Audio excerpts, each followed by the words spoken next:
So, I want to tell you a story about an adoptive mother who was arrested for abusing one of her adopted children. But on top of that story, I also want to tell you about her friend, Amber Noonan, who came out and vehemently denied that this adoptive mother did anything of the sort. So, Rachel Heyer was arrested. She actually turned herself in because she had a warrant out for her arrest for 5 charges of felony child abuse.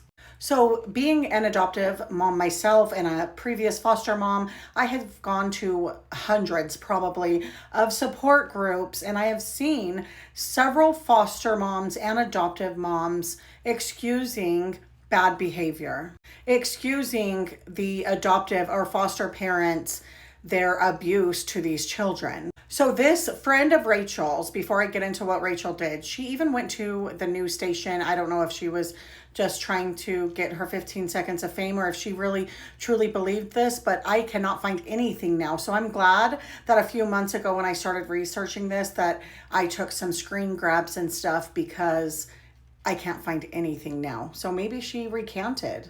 But this is her friend, and I think that we all need to stand behind what we say. And she did say this, and so I wanted to add it to the video. So it seems to me, after researching this, that it was the school who turned in this mom. But Rachel Heyer told the school that this child was not allowed to eat at school, that she took care of their feedings because this child had allergies. Although this child is 8 years old and she did not have any documentation from a doctor about this. And she also gave, allegedly, this child laxatives. The warrant stated that Rachel perpetuated abuse and torture upon this alleged victim. And investigators claim that this child was only given baby food and given laxatives and excessive enemas. This child was kept in a room with just a mattress and blackout curtains.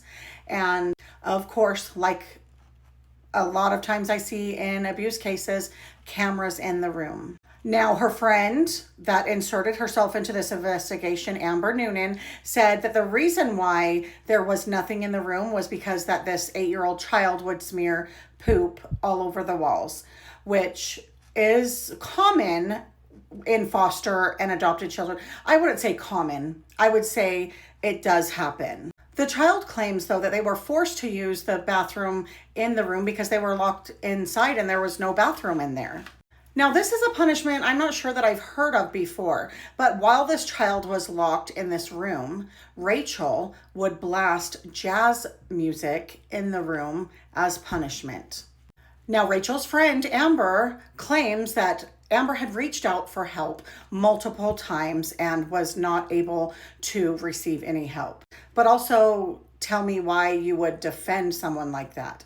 But I know that sometimes we don't know exactly where to look for help when we are raising adopted and foster children. But why did this child then gain weight? After this child left Rachel's home, they gained weight. Rachel initially pleaded not guilty, and then she was just released the same day on her own recognizance, but she was allowed no contact with the victim or any children. Now, Amber stated that Rachel wanted her kids back and is desperate to get her children back. What do you think? I did a quick research this morning just to see if there were any updates, and it said that Rachel did plead no contest to one endangerment charge and the 4 others were dropped. And it was a felony charge, I believe. But her sentencing is scheduled for September 29th. And maybe that's why I can't find anything from Amber about this now. Like all of her stuff is taken down because Rachel did end up pleading no contest. So after September 29th, I will get back on here and give you guys an update of what her sentencing is. But if you are struggling with foster or adopted children, please reach out for help. There are resources available, and be a voice for the discarded voices.